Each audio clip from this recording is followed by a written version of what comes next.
കണക്കൂട്ടിൽ അങ്ങനെയല്ല. 130 വയസ്സാണ് കണക്കാക്കുക. ഒരു മനുഷ്യ ആയുസ് എന്ന് പറഞ്ഞാൽ 130 വയസ്സ്. യോഗയിൽ പറയണേ ശരീരമാദ്യം ഖലു ധർമ്മസാധനം. അയ്യങ്കാർ യോഗ, അങ്ങനെ പലതരം യോഗകളെ പറ്റി ഇതെങ്ങനെയാണ് ഇതിനെ തരംതിരിച്ചിരിക്കുന്നത്? സ്വാത്മാരാമനും ആത്മാരാമനും എന്നാണ് പറയണത്. ആർട്ടിസ്റ്റിക് യോഗ, റിതമിക് യോഗ, പിന്നെ ജിംനാസ്റ്റിക് യോഗ, ഇങ്ങനെ 3-4 തരത്തില് രീതിയുണ്ട്. നമസ്കാരം. 86 വയസ്സ്. ശരീരം 86 അല്ല, വയസ്സ് കുറയ്ക്കല്ലേ. 18, 12, 19, 38. അപ്പോ ഈ ഡിസംബർ ആകുമ്പോ 88. 58 വയസ്സ്. ഇനി ഒരു അംഗത്തിന് ബാല്യം ബാക്കിയുണ്ടോ? എന്റെ കണക്കൂട്ടിൽ അങ്ങനെയല്ല. 130 വയസ്സാണ് കണക്കാക്കുക. ഒരു മനുഷ്യ ആയുസ് എന്ന് പറഞ്ഞാൽ 130 വയസ്സാ അല്ലെ? ശരിക്ക് പറഞ്ഞാൽ 300 വയസ്സാണ് ഞാൻ ഉദ്ദേശിക്കുന്നത്. അതായത് നിങ്ങൾക്ക് സംശയം വരികയാണെങ്കിൽ എന്നോടൊപ്പം ജീവിച്ചു നോക്കുക, അപ്പൊ സംശയം മാറും. ഇപ്പൊ നമുക്ക് രണ്ടാൾക്കും. അപ്പോ നമുക്ക് 300 വയസ്സ് വരെ ജീവിക്കാൻ നമുക്ക് എന്താണ് നമ്മളെ ചിട്ടപ്പെടുത്തേണ്ടത്? എങ്ങനെയാണ് 300 വയസ്സ് വരെ എന്ന് പറഞ്ഞാൽ നമ്മൾ ഇപ്പോൾ ചെയ്യുന്ന കാര്യങ്ങൾ ഭംഗിയായിട്ട് ചെയ്യുക. അത്രയും തലമുറകൾ നമ്മളെ ഓർത്തിരിക്കും. അതാണ്, അങ്ങനെയാണ്. മറ്റുള്ളവരിൽ കൂടി ജീവിക്കുക, നമ്മുടെ നന്മകളിലൂടെ മറ്റുള്ളവരിലൂടെ ജീവിക്കുക. അതെ, നമ്മുടെ പ്രവൃത്തികൾ നമ്മൾ മരിച്ചാലും. അതെ. യോഗ നമ്മുടെ മനസ്സിനെയാണോ ശരീരത്തിനാണോ പൂർണ്ണമായി ആദ്യം ബാധിക്കുന്നത് ശരീരത്തെ തന്നെയല്ലേ? മനസ്സിനെയാണോ ശരീരത്തെയാണോ കൂടുതൽ ഇത് ഇൻഫ്ലുവൻസ് ചെയ്യുന്നത്? യോഗ കൂടുതൽ ശരീരത്തിനെയാണ് ബാധിക്കുന്നത്. ശരീരത്തിനെ പരമാവധി സുഖമായിട്ട് വെച്ചു കഴിഞ്ഞാൽ എന്താ എല്ലല്ലേ നമ്മുടെ മനസ്സിന് ജോലി ചെയ്യാൻ പറ്റുള്ളൂ. ഒരു ജോലി ചെയ്യണം എന്ന് പറഞ്ഞു, എനിക്കിപ്പോ ഒരു ജോലി തന്നു. ആ ജോലി തരാണ്ട് ഞാൻ അങ്ങനെ ചെയ്യണേ? എന്തെങ്കിലും ഒരു ഇൻസ്ട്രുമെന്റ്സ് ഇല്ലാണ്ട് വേറെ ഒന്നും നമുക്ക് ചെയ്യാൻ പറ്റൂലല്ലോ. അപ്പൊ ശരീരം, അതാണ് യോഗയിൽ പറയണേ ശരീരമാദ്യം ഖലു ധർമ്മസാധനം. അത് ആപ്തവാക്യമാണെന്ന് പറയണു. കാളിദാസൻ എഴുതി വച്ചിരിക്കുന്നത്. അതിന്റെ അർത്ഥം ഒന്ന് പറയാമോ? ശരീരം ആദ്യം ഖലു ധർമ്മസാധനം. എന്ത് ധർമ്മം ചെയ്യണമെങ്കിലും കർമ്മം ചെയ്യണമെങ്കിലും ശരീരം വേണം.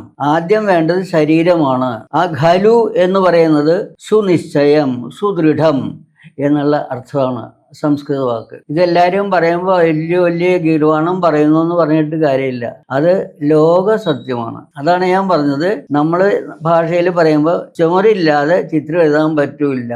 അപ്പൊ ചുമരിലാണ് പ്രാധാന്യം. ഈ യോഗകൾ പലതരം ഉണ്ടെന്ന് കേട്ടിട്ടുണ്ട്. ഇപ്പൊ ഘടയോഗയെ പറ്റി കേട്ടിട്ടുണ്ട്, അയ്യങ്കാർ യോഗ, അങ്ങനെ പലതരം യോഗകളെ പറ്റി ഇതെങ്ങനെയാണ് ഇതിനെ തരംതിരിച്ചിരിക്കുന്നത്? അങ്ങനെ പലതരം ഉണ്ടോ? ഇത് ഹഠയോഗം എന്ന് പറഞ്ഞാൽ അത് സ്വാത്മാരാമനും ആത്മാരാമനും എന്നാണ് പറയുന്നത്. 2 ഋഷിമാര് ഇതിൽ ആദ്യമായിട്ട് ഇത് പറഞ്ഞു കൊടുത്തു. ആദന കിട്ടിയത് ദേവിയിൽ നിന്നാണ്. അപ്പോൾ ഈ 2 ആളും, ഒരാള് ആധ്യാത്മികമായിട്ടും പോയി, ഒരാള് ബുദ്ധിപരമായിട്ടും ചിന്തിച്ചു. അങ്ങനെയാണ് 2 രീതി വന്നത്. സ്വാത്മാരാമനും ആത്മാരാമനും. ആത്മാരാമൻ മറ്റേ ആത്മീയമായിട്ട് ആലോചിക്കാൻ പറ്റും. സ്വാത്മാരാമൻ നമ്മുടെ ശരീരം. അപ്പൊ ശരീരം ആദ്യം ഖലു ധർമ്മസാധനം എന്ന് പറഞ്ഞാൽ അവിടെ തന്നെ തെളിഞ്ഞു. അതിന്റെ ഫോളോവേഴ്സാണ് പിന്നെ അത് ഓരോ രീതിയിൽ ഓരോ കാലങ്ങളിൽ വ്യാഖ്യാനിച്ച് വന്നത്. അല്ല, അപ്പൊ ഇത് ഭൗതികമായ തലത്തിൽ യോഗയെ കണ്ട ആളെയാണ് നമ്മൾ ഫോളോ ചെയ്യുന്നത്. അതെ. അപ്പൊ ഇന്നൊരു ആത്മീയ തലത്തിൽ കണ്ട മറ്റൊരാൾ കൂടി ഉണ്ടല്ലോ. അതെന്താണ്? അതുകൂടെ ഒന്ന് പറഞ്ഞു തരാമോ? അദ്ദേഹം ആ ആത്മീയമായിട്ടുള്ള കാര്യങ്ങളെ മാത്രം ആലോചിച്ചിരുന്നുള്ളൂ. കാരണം ഒരു എക്സാമ്പിൾ പറയാം. ഇപ്പൊ അങ്ങ് വലിയ ഒരു ഡിഗ്രിക്കാരനാണ്. ഒരുപാട് കാര്യങ്ങൾ പഠിച്ചിട്ടുണ്ട്, എല്ലാം പഠിച്ചിട്ടുണ്ട്, ഡിഗ്രിയൊക്കെ കഴിഞ്ഞു. ആ ഡിഗ്രിക്ക് അനുസരിച്ച് മാത്രമല്ല, താങ്കൾക്ക് ഒരു അഡ്വക്കേറ്റ് ആവാം, അല്ലെങ്കിൽ ഒരു ഡോക്ടർ ആകാം, അല്ലെങ്കിൽ ഒരു പൊളിറ്റീഷ്യൻ ആവാം. അങ്ങനെ ഏത് രീതിയിൽ വേണമെങ്കിലും ഈ ഒരാൾക്ക് ജോലി ചെയ്യാം. അപ്പോൾ ആ തിയറിയിലാണ് ആത്മാരാമൻ അങ്ങോട്ട് പോയത്. പക്ഷെ അതിന് ശരീരം വേണം. ഹഠയോഗം എന്ന് പറയുമ്പോൾ മറ്റേ ആള് സ്വാത്മാരാമൻ എന്ന് പറഞ്ഞില്ലേ, അത് ശാരീരികമായിട്ടുള്ള ഡെവലപ്മെന്റിന്, അതിന് വളരെ കടുപ്പമായിട്ടുള്ള കാര്യങ്ങളാണ്. അവരുടെ ഇതില് ആത്മീയമായിട്ടൊന്നും പറയുന്നില്ല. ഭയങ്കര കടുപ്പമായിട്ടുള്ള കാര്യങ്ങൾ ചെയ്യണം. ശരീരം സ്ട്രോങ് ആക്കണം, ശരീരത്തെ ക്രമപ്പെടുത്തുക. അതെ, ശരീരം സ്ട്രോങ് ആക്കണം.